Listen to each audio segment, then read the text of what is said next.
Hey there, this is Natalie, and in this video I want to talk more about the various Attack on Titan ending theories that are going around, and something that's come up a lot in the comments on my videos, about both the supposed very early chapter 138 leaks, which, to reiterate, I still don't believe are real leaks, but I do think offer a good ending theory that's well worth discussing, and the super happy Code Geass style ending theory. And that is that neither of these address the moment from the very start of Attack on Titan, when Eren wakes from a dream, where Mikasa says, "See you later, Eren." This moment was in both Chapter 1 of the Attack on Titan manga and Episode 1 of the anime, and a lot of people take it to be something that needs to be paid off in the ending, meaning that Mikasa can't die without speaking to Eren again, as she does in the alleged Chapter 138 leaks version of things, because the "See you later, Eren" thing needs to come up. And of course, that Eren also can't die without that moment taking place, meaning he can't have died at the end of chapter 137.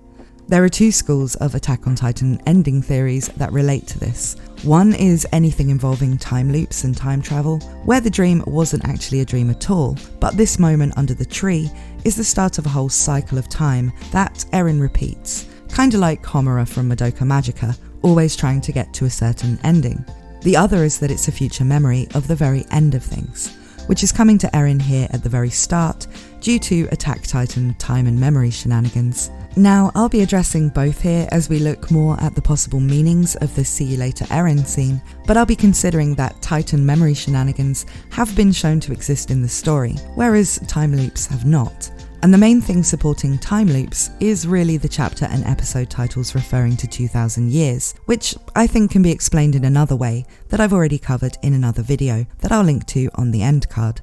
But it's basically that the person sending and receiving messages over 2000 years is not Eren, but the Attack Titan itself, which came into being around 2000 years before the story, and we can perhaps assume reaches its final objective at the end, 2000 years later. Still, while Erens Dream being a vision of the future is then far more likely than it being a time loop, I really feel that the assumption that the dream scene means that the ending needs to include a moment of Mikasa saying "see you later" because Erens Dream must have been a vision of the ending isn't really as concrete as some people think. And I feel like the theorized endings that don't reference or resolve this dream aren't really flawed by not paying it off. This is because I think it's reasonable to think that they were just foreshadowing something that's already been paid off, in the form of the Eldians being connected by paths outside of space and time, where things like visions of the future are not impossible. We see this scene at the very start of a brand new series where we know nothing about the world or its characters.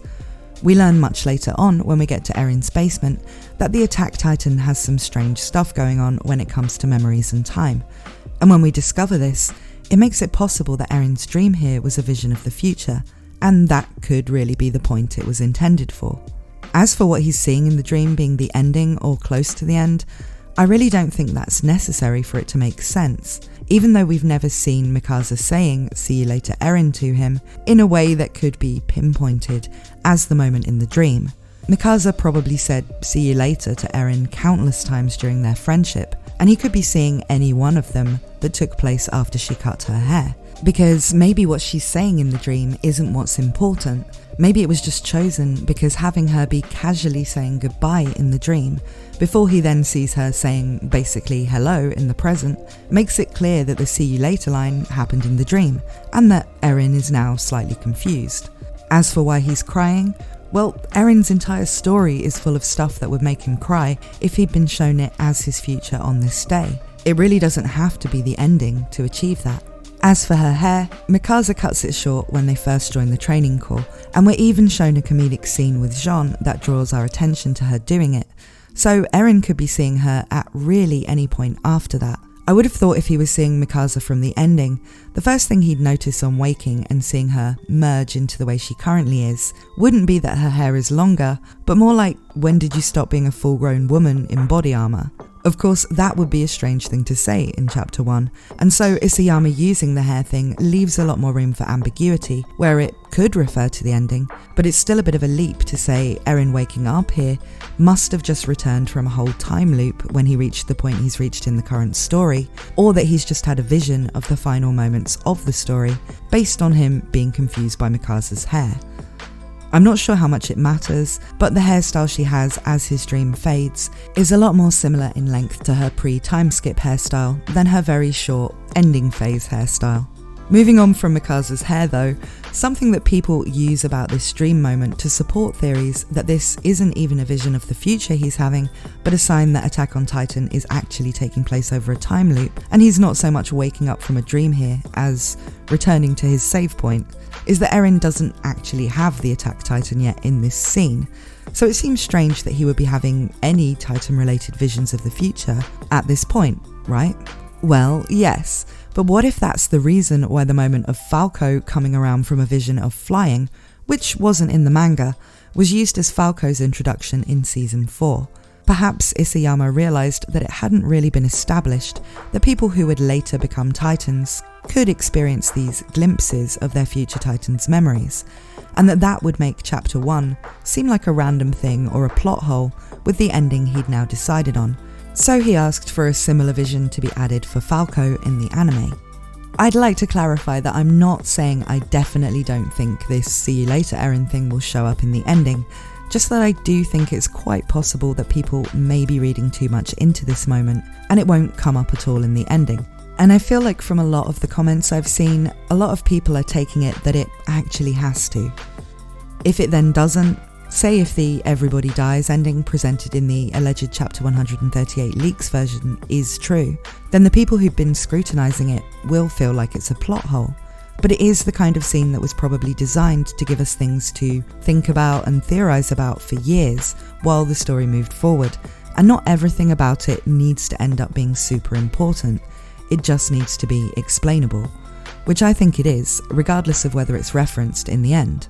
I've also seen people looking deeply at things like the way that when we first see Eren and Mikasa from a distance, there's no wall in the image, but then later the wall is drawn in, which could be looked at as meaning something strange is going on, or as something symbolic of what Eren was dreaming about, that it was after the rumbling when the walls were gone. But it can also be explained as just being because in the first image the camera is pointing the other way, rather than at the wall, to make for a visually interesting way to introduce that these kids live within walls. In the manga panels, they're on the other side of the tree when we see the wall. It could be something like that. We never see Mikasa saying "See you later, Eren," because the moment when she said it happened years ago